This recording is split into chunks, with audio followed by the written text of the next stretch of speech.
ang ating malulusog na may spiritual birthday at malusog na spiritual birthday, na physical birthday. Ang paglilingkod, no? At yung sila ay may panalangin, sila ay nagpapatuloy, ay patunay na ang prayer ng church ay very powerful. Amen? Parang nalala makikinig. Amen! Okay, so hihilingan ko po na magbigay ng prayer wish. So, unahin natin ang mga nanay since yung dalawang nanay na may birthday, maliban kay Brother Jerry na spiritual birthday. So, bigyan natin ng daan ang bandila ng mga kababaihan. Dalawa. Bless po ako sa inyo dahil nga po sa pagpalulog sa landmark na nakasama namin kayo. Talagang bless na bless po ako dahil sa nakikita ko naman po talagang bigyan pa kayo ulit ng Panginoon ng isang another year na makapag-live. Sana po lalo po kayong bumata. Yung magandang blessing yun.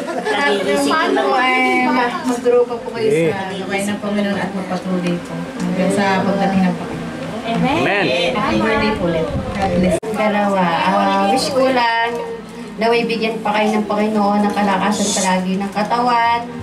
At salamat sa pagiging ate, saka sa nanay, kahit na malayo ako sa aking magulang. Uy, yun nga, pagpatuloy pa rin tayo sa paglilingkod sa Panginoon na Amen! Amen! Happy birthday again and more birthdays to come and God bless you. Para yata pinag-usapan nyo kami. So, kasi sabi niya nung nakaraan din ko joint forces kayo. B1, B2 kayo. Power. Okay, so Sister Joy. Ang wish ko lang po sa inyo yung health ko sa inyo, yung health nyo na maging yung kalakasan, tsaka yung pagkamalilitan nyo ay bawasan. Sa gabay din at yan din po sa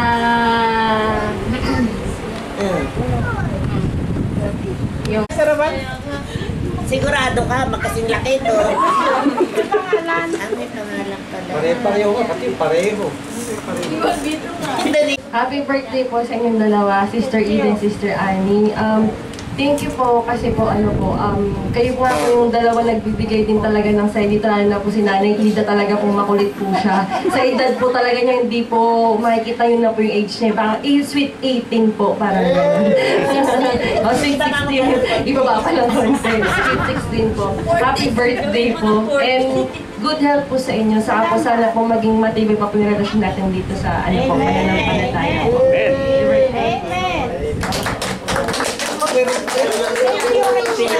Kamukha rin yan. Akala tayo mas matanda ka kasi mas malaki. Mas mahaba ang kandila na isa.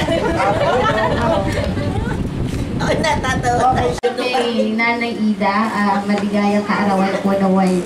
Mas lalo kayo bigyan pa ng Panginoon ng kalakasan ng physical at spiritual din na kalaguan. At mas lalo pa kayong magamit ng Panginoon mas lalo po kayong bigyan ng mahabang buhay. Ayun, at lalo po blessing din po kayo dahil sa mga kananayan dito, yung nasabi po nila na kayo yung isa sa nagbibigay ng kasiyahan sa amin. Yun po, magpatuloy kayo sa gawain at patuloy na magpalakas sa yung spiritual po at karaguan. Sister Annie naman, prayer din po namin na patuloy na bigyan ng maayos na pangangatawan sa inyong karamdaman. Patuloy kayong bigyan ng Panginoon ng hipuin ng Panginoon yung health na maging okay. At ang paglilingkod nyo rin po, blessing dahil isa kayo din isa sa tinitingnan ng mga nanay na naglilingkod. Sa unang tingin mo sa kanya talagang suplada. Ayan, pero pag nakilala mo siya ay napakabait at saka sweet. Happy birthday, God bless. Mula kay Ate Milan. Happy birthday, Nanay wish you more birthday to come and good health. God bless you. Amen.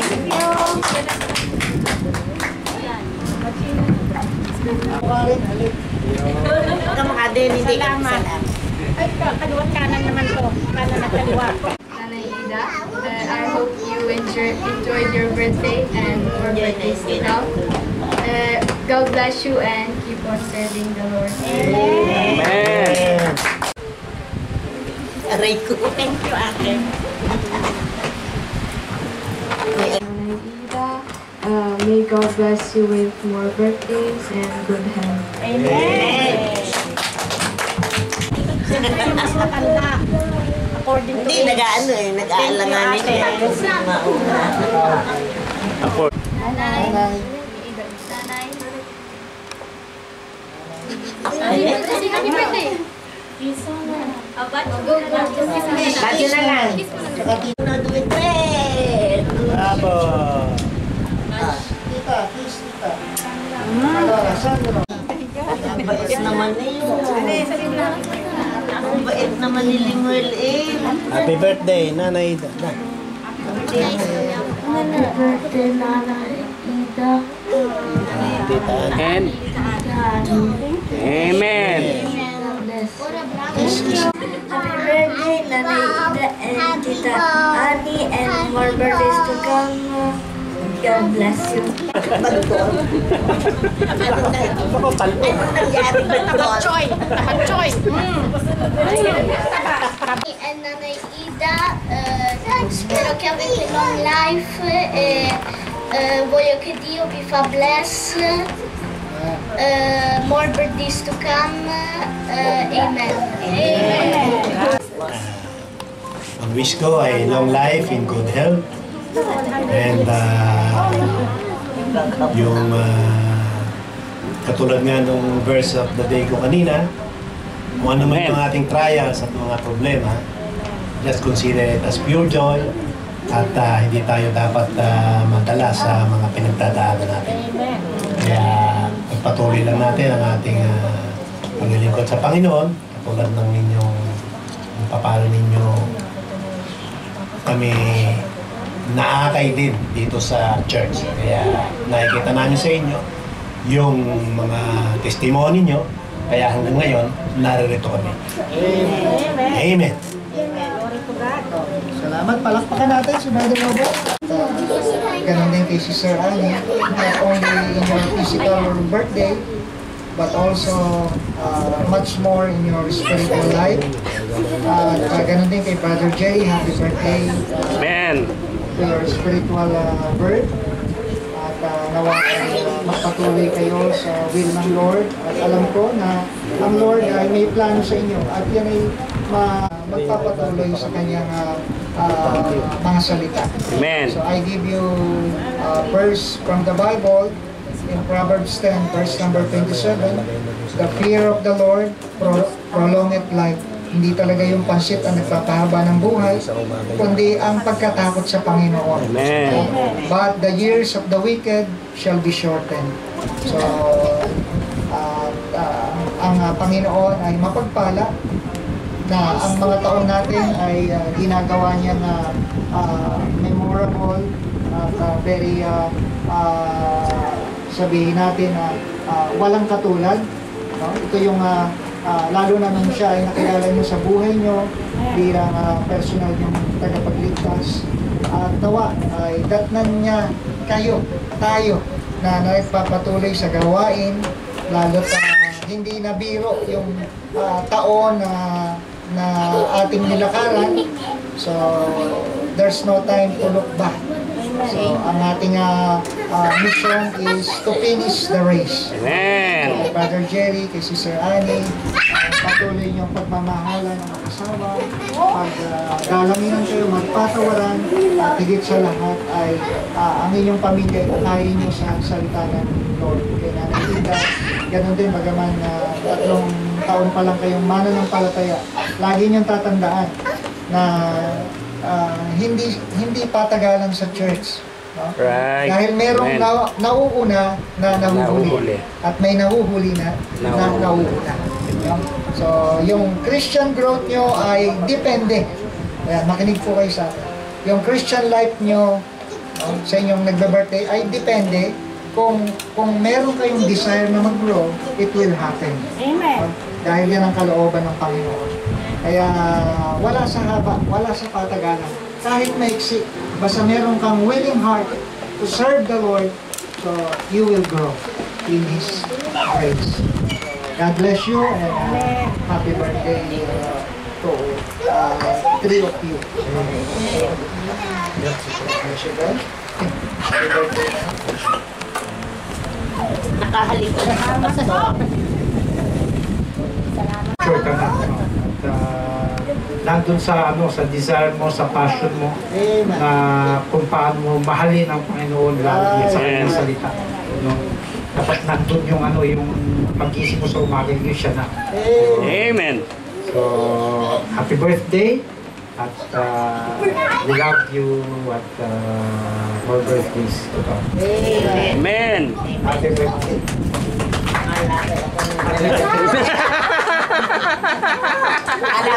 Ala ko nagkamali. Sa akin po ay una po sa lahat, iiyak na naman ako. Hindi, napapasalamat po ako at narating ko ang ganda ito. Amen. Praise the Lord.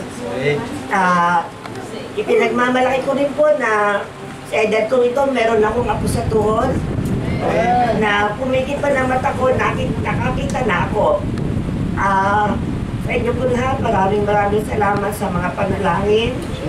Sa ngayon, kasi po yung panalangin namin na magkasundo-sundo kami ng mga anak ko, ng mga apo ko, nangyari po nung Biyernes ng gabi. Na hindi po akalain na magdadatingan silang lahat talaga. Yung akin ay imbitang nanay, tinawagan ko sila. Ay hindi pa po ako tapos magsalita na sabi na sila, sige nanay, dadating kami. Napakahirap po ipaliwanag ang aking kaligayahan sa totoo lang. At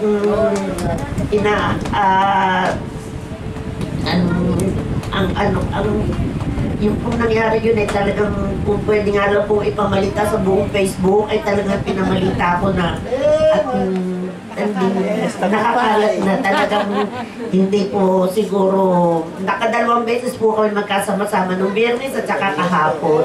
Kaya na nalulungkot din ako, wala si Diyos. At napakabigat din po sa akin na hindi ko nakasama ngayon si Diyos yung celebration ng birthday ko, pero alam ko naman pong yung bata naman po ay magsasaya sa kanyang pag-alito po. At natatamaan din na sinasabi ni Pastor na o-offend kayo, bahala na po kayo. At ako po ay nasasabi sa inyo ng katotohanan. Kung gusto ko po sabihin ng diretsuhan, sinasabi ko. At ayoko din po noong sasabihin ko ng talikuran. Kaya yung pagkamaldita ko, pasensya na po kayo, hindi ko yata po yung matatanggal. At yun po ay talagang karugtong na yata ng buto ko. Ang kamalditahan ko naman, nagmana lang naman po ako sa inyo. Hindi po. Pero, seriously, maraming salamat sa ating Panginoon kasi binigyan niya rin ako ng panibagong taon na magsisilbi sa Kanya at ng mas mabuti pa, better than the other year. Salamat po sa inyong lahat, sa ating pastor, sa mga kapatiran, kay Ma'am Cha. Salamat po sa pagtsitsaga sa amin. Alam po namin na aborte, meron din po kaming mga pagkukulang, may mga nagagawa rin po kami na hindi nyo po nagugustuhan. Kayo na lang po ang mabahalang sa aming mga shortcomings ay kayo na lang po ang umintindi. Hindi ko po siguro nagawa yun intentionally, pero tao rin po ako, nagkakamali. Kaya kung meron po ako sa inyo na na-offend na yung yun nga po yung hindi nami-misunderstood nyo lang po siguro ako kasi ganito lang din ako magsalita kasi Saan ka mga? Sino may reklamo? sila. Pero maraming salamat po for your understanding at saka salamat sa aking asawa na Very understanding. Hindi lang sa in sickness or in health, andyan siya lagi. Sa saya at sa kalungkutan, andyan siya kasama ko. Kaya salamat sa Panginoon for giving him to me. Very blessed po ako sa aking asawa. And I hope na ganun ka rin sa akin. Salamat po. Nay, happy birthday. Oo, alam ko, nagkakaintindihan na tayong dalawa. Tinginan lamang yan. Oo, I love you. Amen.